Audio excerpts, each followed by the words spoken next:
Welcome to the Beau Show. Why did God make dogs? Well, here I am holding Belle, a beautiful 6-month-old Cavalier King Charles Spaniel.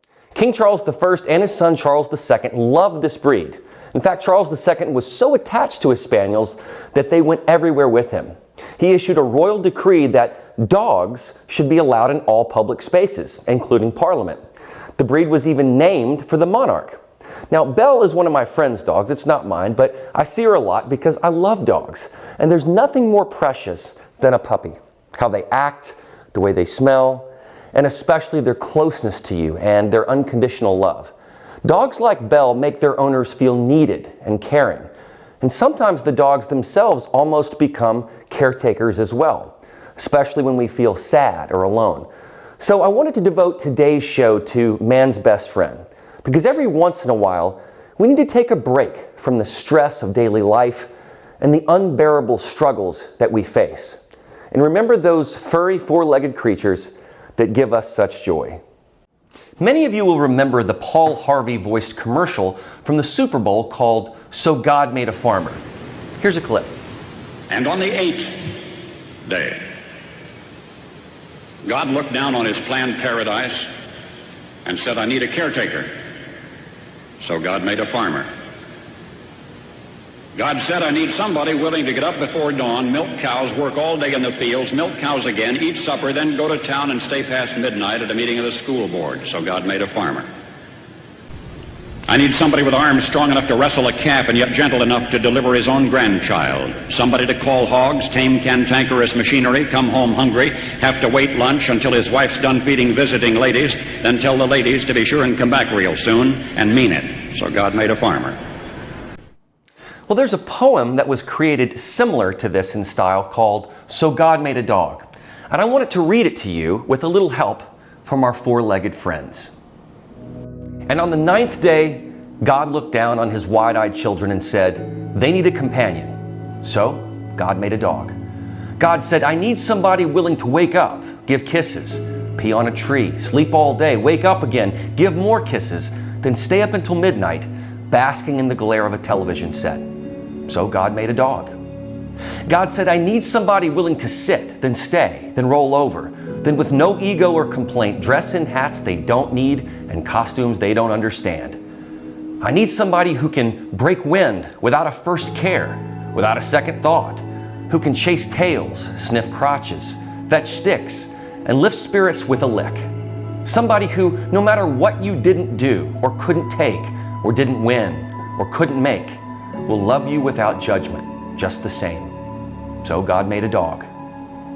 God said, 'I need somebody strong enough to pull sleds and find bombs, yet gentle enough to love babies and lead the blind.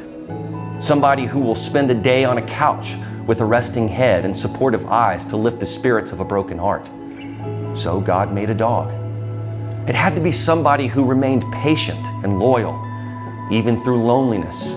Somebody to care, cuddle, snuggle, and nuzzle, and cheer, and charm, and snore, and slobber, and eat the trash, and chase the squirrels. Somebody who would bring a family together with the selflessness of an open heart. Somebody who would bark, and then pant, and then reply with the rapid wag of a tail when their best friend says, 'Let's go for a ride in the car.' So God made a dog." Isn't this poem so true? We all know that love is the most powerful human emotion. And for many people in life, they may not get to have that type of human love that we all so desperately crave.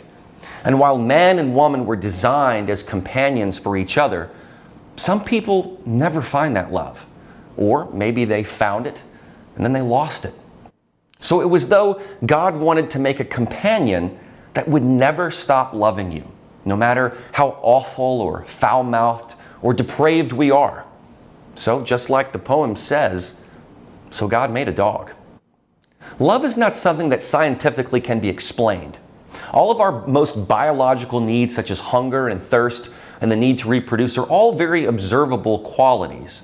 But love is this invisible thing that is sent and received and can entirely change a person's demeanor.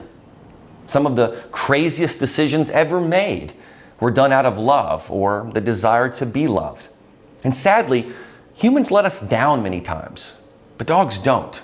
They give that unconditional love. And no matter how many times you walk in the door, they're excited to see you just the same. They rely on us, but we rely on them too. Dogs have unique personalities, and many think that we pick certain breeds because they may mimic their owners, and even vice versa. I've always thought that I should have an Afghan hound. I mean, don't we kind of look alike? Dogs only break our hearts just once, and that's when they die. And the loss of a pet can be devastating. Some may never wish to have a dog ever again because of the loss that it creates. But I have to tell you, when you see a new dog or another puppy, that same feeling comes right back.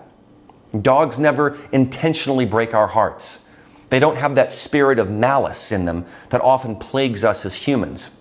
But the loss of a pet is no less hurtful. And you know what? That is because those dogs serve a very powerful purpose in our lives. We can give them love and they'll never reject it. They give us love when we need it the most, and without us even asking for it. Even when they knock over the trash, they dig under the fence, eat a rock, or proudly bring in a dead bird, it's hard to stay mad at a dog for long. I always thought this particular video of Denver the guilty dog was hilarious.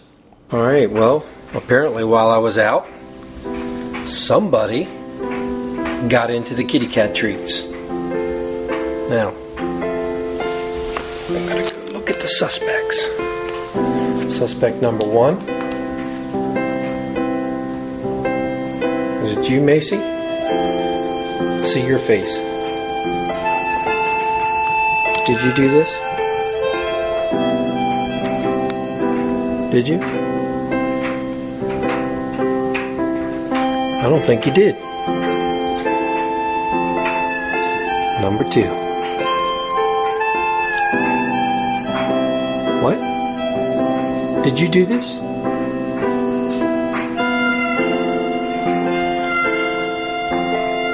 Denver, did you do this? Denver, was this you? Denver, you won't look at me. Did you? What? Denver, did you do this? Look at me. Come here. Let me see. Let me see your face. Oh my goodness, Denver, you didn't. It's so funny to see them get shamed like this.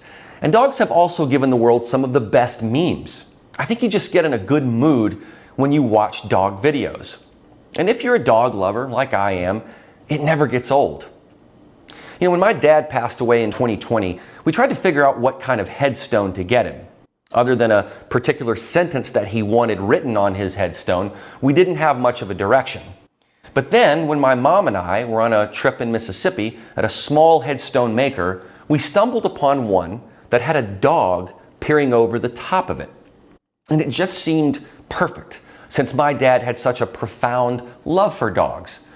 And I know that he's happy with this choice, because my dad would be just as quick to think of a dog's feelings as he would a person's.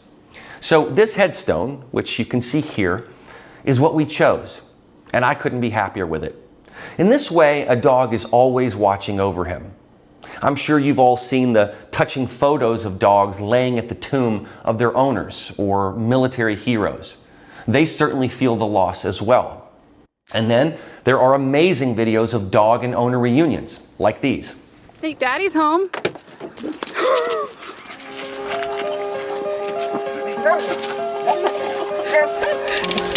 Get him!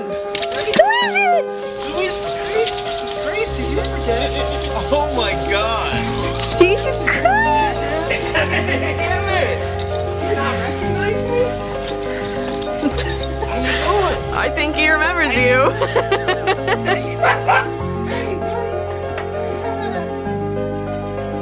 Is it here?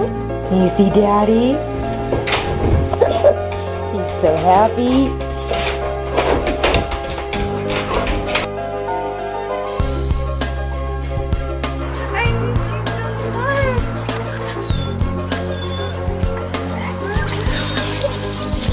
so bad, honey. I'm so sorry I went away. Oh my god! I miss you so bad. Dogs seem to have excellent memories, and it shows on them when they are finally reunited.